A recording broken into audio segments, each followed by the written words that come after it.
Up tonight on SLU News 22. Rise with the Billikens. Mamma Mia. Super Bowl buzz. Lost at Sea. Plus national news and weather. Live from the Bush Student Center, this is SLU News 22.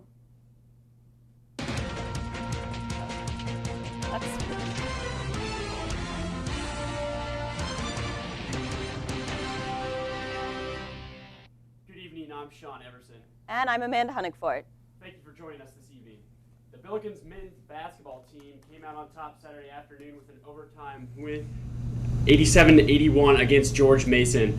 Senior Rob Lowe took the Billikens into overtime with a clutch three-pointer with only 44.1 seconds remaining. This was the Billikens' 20th win this season and 14th in a row, tying a school record for consecutive victories. The Billikens also continue to rise in the national rankings. They check in this week at number 13 in the Associated Press Top 25. The Billikens will travel to Philadelphia this week to take on St. Joseph's Wednesday and LaSalle on Saturday.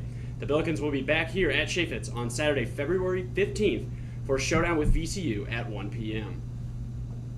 Tonight at 7, College Democrats will be hosting lawyer-turned-filmmaker Don Porter in the BSC Wool Ballroom. Porter spent almost 4 years making a film about the three remarkable public defenders on the front lines of a culture of mass incarnation. She will share her insights about the criminal justice system from a unique vantage point of the accused and those who represent them. Jill is in the Weather Center with our first forecast. Jill, it was pretty cold today, but sunny, and I hear there might be some changes coming soon. You're absolutely right, Sean. It was a pretty chilly day today. In fact, temperatures are still on the cold side. Pretty popular as a number 25, although it is a little bit warmer here in St. Louis. But as Sean alluded to, we do have a pretty big weather system on the horizon. But overnight tonight, things will remain calm and pretty tranquil. We'll just be dealing with some increasing clouds through the overnight hours as we bottom out at the low temperature of 20 degrees. The big story comes tomorrow as we will be seeing a winter weather advisory going in effect at 6 a.m. on Tuesday, lasting throughout the day on Tuesday, and then it will end by 9 o'clock on Wednesday. And with that, we're going to be seeing anywhere from 3 to 6 inches of snow here locally in the city of St. Louis. Areas to the north will see even more, pushing over 6 inches by the end of the storm on Wednesday. After that winter storm moves through, unfortunately, the bitter cold will be settling back in just in time for the middle of this week. And we'll bookend the weekend with some more snow, and I'll have all those details and much more in my complete forecast in just a few minutes. Thanks, Jill. In honor of Black History Month, the Black Student Alliance will host a blood drive from 11 a.m. to 3 p.m. on Wednesday, February 5th in the BSC Wool Ballrooms. Join them to donate blood, get a free t-shirt, and learn the statistics about the importance of giving blood. All are invited to join their SLU friends and colleagues for the Don Brennan Scholarship Fund Billiken Watch Party at 3:30 p.m. Saturday, February 8th. The party will be at Humphreys and will show the men's basketball team as they take on LaSalle. The cost is $25 per person and includes an appetizer buffet, 2 drink tickets, and a $5 gift to the Brennan Scholarship Fund. Games and raffles and a silent auction will also be included. You can register for the event online at the Office of Alumni Relations website. The Great Issues Committee is hosting their first speaker of the semester this Thursday. Actor and comedian Rainn Wilson will be speaking at SLU on Thursday, February 6th at 7 p.m. in the BSC Wool Ballrooms. Most well known for his Emmy-nominated role as Dwight Schrute on the American version of the television comedy The Office, Wilson has most recently been active as the co-founder of Soul Pancake, a media company devoted to explorations of topics such as spirituality, creativity, and philosophy. We will have some of our interview with Wilson on next week's program. On Saturday, February 8th, members of the archaeological team who discovered and identified the remains of King Richard III of England will travel from the United Kingdom to SLU to join with scientists, historians, and literary scholars for a one-day event exploring the life, death, discovery, and afterlife of England's most controversial monarch. The program will be held at Il Montecero from 10 a.m. to 4 p.m. It is free and open to the public. This weekend, February 7th through the 9th, Mamma Mia will be at the Fox Theater. Mamma Mia is the story of a mother, daughter, and 3 possible dads. More than 50 million people around the world have fallen in love with the characters, story, and music. ABBA's timeless songs guide the story of love, laughter, and friendship. Mamma Mia has more productions playing internationally than any other musical, making it a global hit. For more information or to buy tickets, look on the website for the Fox Theater. This Saturday, February 8th, Alpha Delta Epsilon will be holding their second annual AED Health Fair. AED invites students to discuss the advances and changes taking place in their healthcare world. It will feature various guest speakers, panels, and hands-on activities covering a wide range of topics. This will be held in the Bush Student Center. SLU's Asa Acapella, Bare Naked Statues, Beyond All Reason, and Decadence competed in the Midwest Region quarterfinals of the International Championship of Collegiate Acapella last Saturday at Washington University. Bare Naked Statues won for outstanding choreography and second place overall, and Asa Acapella won for outstanding arrangement and placed third overall. Also winning awards were Cassie Malloy of Beyond All Reason for outstanding female soloist, and Jim Kane of Bare Naked Statues for outstanding male soloist. The Bare Naked Statues also moved to the Midwest semifinals in April. Don't go away. We'll be right back with more news.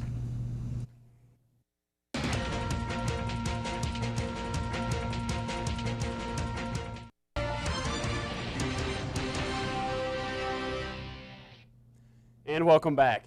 President Barack Obama's annual pre-Super Bowl television interview with Fox News host Bill O'Reilly turned into a showdown on Sunday.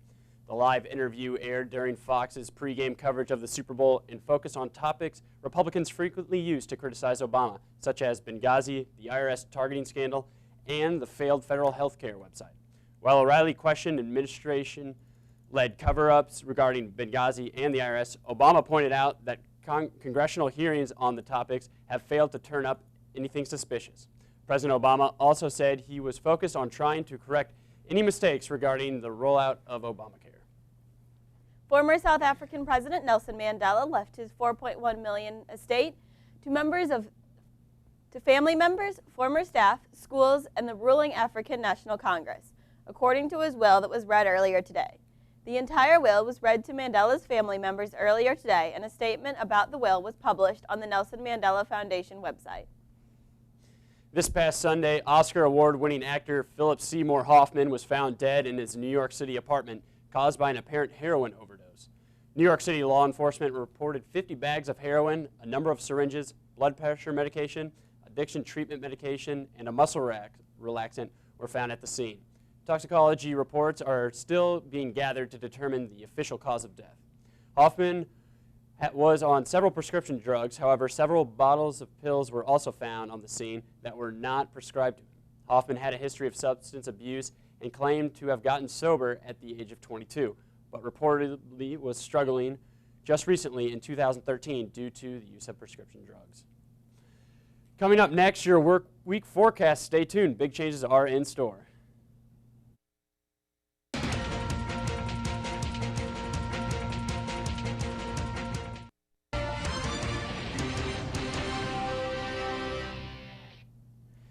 And welcome back. Meteorologist Jill Swed is here with us now for an extended forecast.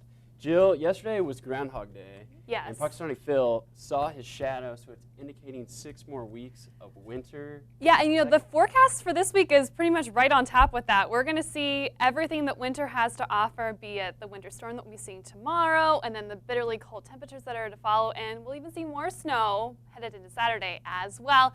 But today wasn't too bad. I mean, it was cold, but not as cold as what we have been seeing. Officially at Lambert Airport, we reached 30 degrees for a high temperature this afternoon.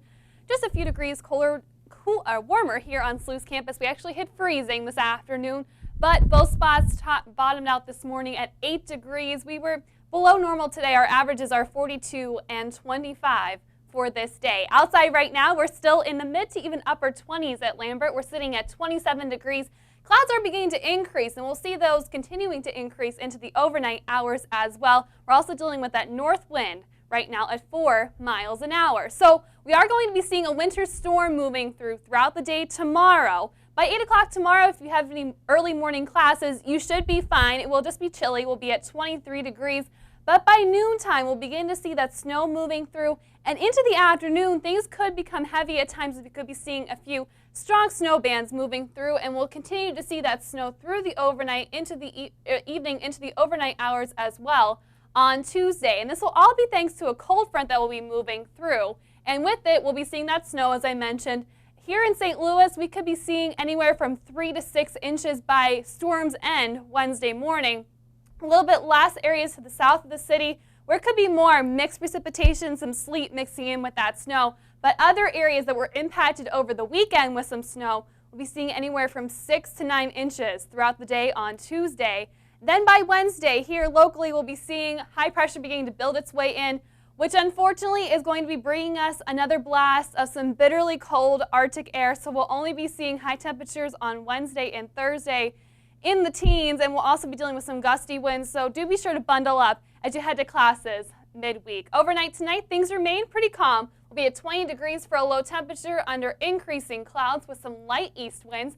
Throughout the day tomorrow, we'll see the snow moving through afternoon. Things could be heavy at times as we do see a few snow bands moving through. We're expecting 1 to 3 inches throughout the day with a high of only 29. Overnight Tuesday, we could see some more snow. An additional 1 to 3 inches is possible as the storm continues to move through. Things will end around midnight as we bottom out into the upper teens Tuesday night. Looking at the 5-day forecast, we'll see that bitterly cold air moving in behind that winter storm, only 14 degrees on Thursday with low temperatures in the single digits. Not much better Fridays, will only be in the low 20s, but then we'll see more snow moving in time for Saturday. So if you didn't get enough tomorrow, or won't be getting enough tomorrow, we'll get another chance to experience and enjoy the snow on Saturday. And that one we'll be monitoring pretty closely as we move through the week and into the weekend. All right. Yeah, could be a messy evening commute for anyone traveling tomorrow evening. Absolutely. Yeah, so do be careful as sidewalks, roadways could all be very slippery. So just take your time. That's probably the best advice we can give you. All right, well, thanks, Jill. Next, national and international news. Stay with us.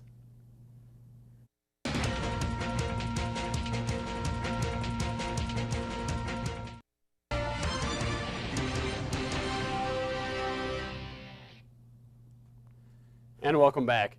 Even though the game wasn't much to talk about, there was still buzz about the Super Bowl commercials. Budweiser was top dog yet again this year. Their ad Puppy Love was released last week and pulled at America's heartstrings with a loving story about a puppy and the Budweiser Clydesdales. Viewers had to wait until the fourth quarter to see this heartwarming commercial. Other popular commercials included reunions for the cast of Full House and Seinfeld, Doritos Cowboy Kid and Time Machine, Budweiser's Heroes Welcome, appearances by Tim Tebow for T-Mobile, and the Toyota Highlander commercial featuring Terry Crews in The Muppets. Fox charged approximately $4 million for a 30-second spot during the game's broadcast.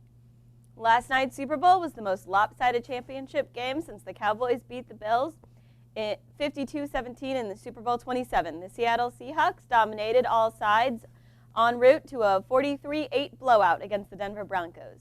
The Seahawks forced 4 turnovers, including 2 interceptions of MVP quarterback Peyton Manning. One of Manning's picks was returned 69 yards for a touchdown by eventual Super Bowl MVP Malcolm Smith. The pick 6 put the Seahawks 22-0 going into halftime, and the night didn't get much better for the Broncos after that. The second half kickoff was returned 87 yards for a score by Percy Harvin to increase the lead to 29. The Broncos' only points came in the final seconds of the third quarter when Manning found wide receiver Demaryius Thomas for a 14-yard touchdown. Seattle then responded with a touchdown of their own when Russell Wilson hooked up with receiver Doug Baldwin for a 10-yard touchdown pass, thus sealing the first Super Bowl victory in team history for the Seattle Seahawks. Our Abby Para took to the streets beforehand to find out your predictions for the Super Bowl. Let's see how everyone did. In honor of Super Bowl 48 this Sunday, we went out on campus and got some predictions from some SLU students about the game.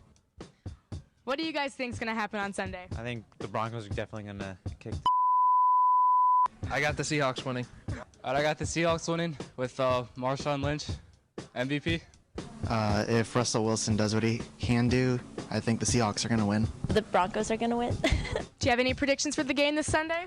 Seattle will win. Yeah, I think Peyton Manning's going to get his second Super Bowl ring. Personally, I feel like Denver is going to win. So even though they have the same record, I feel like they probably have the better chance. I think people are going to pay more attention to the commercials than the actual game. Do you have any predictions for the game this Sunday? Well, considering it is the Denver Broncos versus the Seattle Seahawks, Taco Bell's prices and sales will go up. Denver is going to dominate. All right. I think that the Seattle Seahawks are going to win. Well, in fact, the Seahawks were the ones to be dominating last night. In other news, a real-life castaway washed up on the Marshall Island in the Pacific with a tale of being lost at sea for more than a year after leaving Mexico for a fishing trip. The man identified himself as Jose Salvador Alvarenga. When he was questioned by police today, he told them the incredible story of drifting 6,000 miles in a 24-foot boat, surviving on fish, birds, turtles, rainwater, urine, and prayers. He also mentioned the death of his traveling companion. Officials have not yet confirmed his account because the man could not recall his birth date, provided conflicting information, and could not explain the lack of fishing gear in the boat. Marshall Island officials are in contact with Mexican diplomats in the hope to confirm his identity and locate his family. It has been 10 years since Facebook CEO Mark Zuckerberg and his roommates founded the social network in his Harvard dorm room on February 4th, 2004. Today, more than 1 billion people use Facebook as a place to connect with family and friends. It's also a place where we can check in on the weather tomorrow. Yes, Jill? Absolutely, yeah. Tomorrow's going to be a big day here in St. Louis as we're going to be seeing another winter storm moving through. We're forecasting anywhere from 3 to 6 inches of snow, but you know, with snowfall, we can be seeing those heavy bands moving through. So some areas could be seeing more than that as we move through the day Tuesday and into the morning on Wednesday. But then, unfortunately, another Arctic blast is going to be moving through with high temperatures on Thursday of only 14 degrees. Not much better Friday. And we'll bookend the week to end the week on Saturday. We'll be seeing another round of some snow. But, you know, stay tuned to the SLU TV Facebook page as we'll be having updates throughout the week, especially tomorrow. So we'll be seeing that winter storm moving through. So you can always go there for the latest weather updates. Well, that's our show tonight. Thank you for watching. Don't forget, you can always get the latest movie reviews and news online at slutv.slu.edu or follow us on Facebook and Twitter. We'll be back here next week at 6 p.m. Have a good night.